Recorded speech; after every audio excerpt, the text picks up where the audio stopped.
तो आज हम बात करने वाले हैं भारत के बोडोलैंड इलाके की, जहां एक गजब की क्रांति हो रही है। और ये कोई ऐसी वैसी क्रांति नहीं है, ये हथियारों से नहीं बल्कि एल्गोरिदम, व्लॉग्स और स्मार्टफोन से लड़ी जा रही है। तो चलिए इस पूरे मामले को एक बहुत बड़े सवाल से शुरू करते हैं।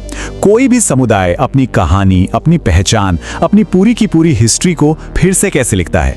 और इसका जवाब सिर्फ राजनीति या इतिहास की किताबों में नहीं है, बल्कि उस डिजिटल दुनिया में छिपा है जहां हम और आप जैसे लाखों लोग अपना ज्यादातर वक्त बिताते हैं। सोचिए, दशकों तक बोडोलैंड का नाम आते ही दिमाग में क्या आता था? यही शब्द है ना, उग्रवाद, संघर्ष, अलगाव। ये वो सुर्खियां थीं जो बाहरी दुनिया तक पहुंचती थीं। लेकिन आज एक बिल्कुल नई कहानी लिखी जा रही है, और इस कहानी के शब्द हैं एल्गोरिदम, ब्लॉग्स और 5G कनेक्टिविटी।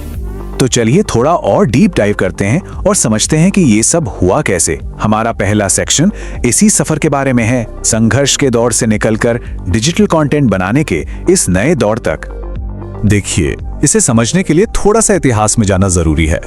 कई सालों तक बोडोलैंड की जो तस्वीर दुनिया ने देखी, वो बाहरी मीडिया ने बनाई थी, और वो फोकस करते थे सिर्फ और सिर्फ वहां के संकट और संघर्ष पर। इससे हुआ ये कि एक सिंगल स्टोरी बन गई, एक अधूरी कहानी जो उस इलाके की असली सच्चाई और कल्चर को कभी दिखाई ही नहीं पाई। अब ये जो टाइमलाइन है ना, ये पूरी कहानी बयां कर देती है। दशकों के संघर्ष के बाद 2020 में हुआ बोडो शांति समझौता एक टर्निंग पॉइंट था। इस शांति ने एक ऐसा माहौल बना दिया जिसमें एक तरह का कल्चरल धमाका हुआ, एक सांस्कृतिक विस्फोट, और इसकी मशाल थामी वहां के लोकल कंटेंट क्रिएटर्स ने। लेकिन एक मिनट, ये मत सोचिएगा कि ये यूट्यूबर्स सिर्फ एंटरटेनमेंट के लिए वीडियो बना रहे हैं। नहीं, बिल्कुल नहीं। वे इससे कहीं ज्यादा बड़ा काम कर रहे हैं। वो अपने समुदाय की एक बहुत गहरी सामाजिक जरूरत को पूरा कर रहे हैं, और असल में एक डिजिटल राष्ट्र बना रहे हैं। देखिए, इनके असर को समझने के लिए एक कॉन्सेप्ट है, इमेजिन्ड कम्युनिटीज। सुनने में थोड़ा भारी लगता है, पर मतलब बहुत सीधा है। इसका मतलब है कि मीडिया हमें एक दूसरे से जोड़ता है, भले ही हम कभी मिले ना हो। पहले ये काम अखबार करते थे, आज बोडोलैंड में यही काम यूट्यूब और सोशल मीडिया कर रहा है। तो असल में ये क्रिएटर्स एक साथ कई रोल निभा रहे हैं। सोचिए, वो बोडोलैंड के लोकल त्योहारों को लाइव स्ट्रीम करते हैं और उन लोगों तक पहुंचाते हैं जो काम के लिए अपने घर से दूर हैं। उनका कमेंट सेक्शन एक तरह का डिजिटल चौपाल बन गया है, जहां लोग बात करते हैं, जुड़ते हैं, और सबसे जरूरी, वो अपनी संस्कृति का एक डिजिटल आर्काइव बना रहे हैं, ताकि आने वाली पीढ़ियां अपनी जड़ों को कभी ना भूलें। तो अब बारी है उन चेहरों से मिलने की जो इस पूरे डिजिटल रेवोल्यूशन के हीरो हैं। ये सिर्फ व्लॉगर्स नहीं हैं, ये वो लोग हैं जो कैमरे और इंटरनेट से अपनी दुनिया बदल रहे हैं। और अगर आपको इस आंदोलन का स्केल समझना है ना, तो बस ये एक नंबर देखिए, 2.5 मिलियन, 2.5 मिलियन। ये सिर्फ एक नंबर नहीं है बॉस, ये एक पूरे समुदाय की आवाज की ताकत है। ये दिखाता है कि जब लोग अपनी कहानी खुद कहने के लिए खड़े होते हैं, तो उनकी आवाज कितनी दूर तक जा सकती है। और ये आंकड़ा है बी बॉयज यानी संजय का। उनका कंटेंट क्या है? बिल्कुल जमीन से जुड़ा हुआ, गांव की जिंदगी पर। वो पारिवारिक झगड़ों से लेकर युवा रोमांस और त्योहारों तक हर चीज को अपने कॉमेडी स्केच में दिखाते हैं, जिससे लोग तुरंत कनेक्ट कर जाते हैं। लेकिन बात सिर्फ हंसी मजाक की नहीं है। बी बॉयज सिर्फ एक एंटरटेनर नहीं है, वो उससे कहीं आगे निकल गए हैं, एक पब्लिक इंटेलेक्चुअल बन गए हैं। वो अपनी कॉमेडी का इस्तेमाल समाज की जरूरी बातों पर कमेंट करने के लिए करते हैं, और उनका ये तरीका युवाओं के बीच जबरदस्त हिट है। अब अगला नाम है अल्फ्रेड बासुमतारी का, और इनकी कहानी तो मतलब कमाल की है। सोचिए, दिल्ली यूनिवर्सिटी के टॉप कॉलेज मिरांडा हाउस में असिस्टेंट प्रोफेसर की नौकरी, एक सेफ सिक्योर करियर, उसे छोड़कर फुल टाइम व्लॉगर बनने का फैसला, ये बहुत बड़ी बात थी। अल्फ्रेड के इस एक कदम ने पूरे इलाके में कंटेंट क्रिएशन को एक सीरियस और इज्जतदार करियर बना दिया। उनका काम एक तरह की डिजिटल एंथ्रोपोलॉजी है।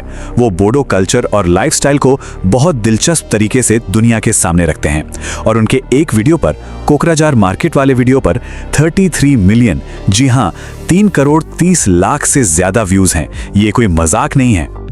तो ये जो टेबल है ना, ये हमें पूरे इकोसिस्टम की एक बड़ी पिक्चर दिखाती है।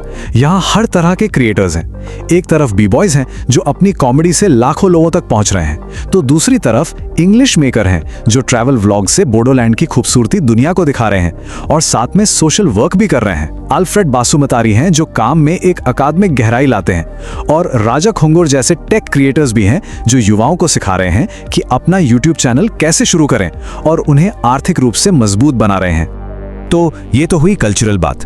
अब आते हैं पैसे पर। इसका इकोनॉमिक इम्पैक्ट क्या है? एक ऐसा इलाका जहां बेरोजगारी हमेशा से एक बड़ी चुनौती रही है, वहां ये डिजिटल आंदोलन क्या बदलाव ला रहा है? देखिए, ये जो जुनून है ना, ये अब एक नया इकोनॉमिक इंजन बन गया है। होता क्या है, क्रिएटर्स को एडसेंस से डॉलर्स में पेमेंट आती है। फिर वो पैसा कहाँ खर्च होता है? लोकल मार्केट्स में। वो अपने वीडियो में लोकल होटल्स, दुकानों को प्रमोट करते हैं।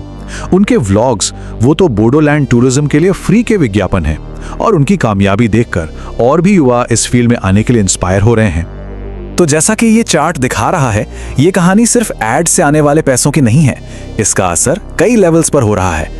लोकल बिजनेस को बढ़ावा मिल रहा है, टूरिज्म बढ़ रहा है और नई नौकरियां भी बन रही हैं। और ये स्लाइड मुझे बहुत पावरफुल लगती है।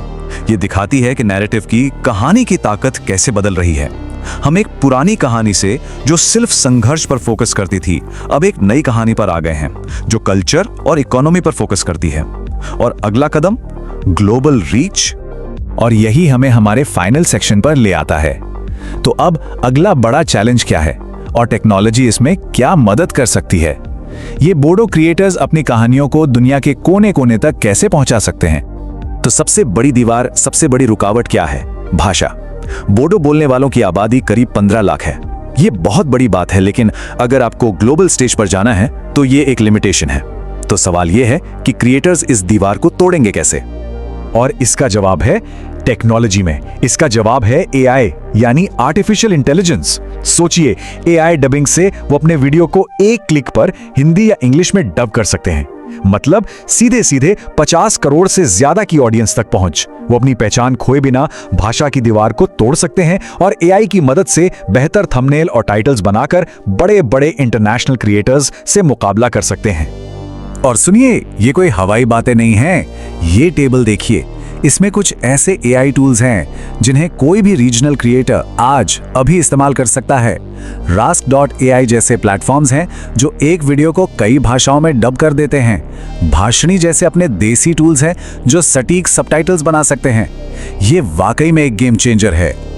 तो आखिर में बस एक बात, बोडोलैंड का ये डिजिटल नवजागरण हमें दिखाता है कि जब किसी समुदाय को अपनी कहानी सुनाने का मौका और सही टूल मिलता है तो वो सिर्फ अपनी किस्मत ही नहीं बल्कि दुनिया का नजरिया भी बदल सकते हैं। और अब एआई के साथ असली सवाल ये नहीं है कि वो क्या करेंगे, बल्कि ये है क्या होगा जब दुनिया के हर कोने की हर लोकल कहानी को एक ग्लोबल आवाज मिल जाएगी।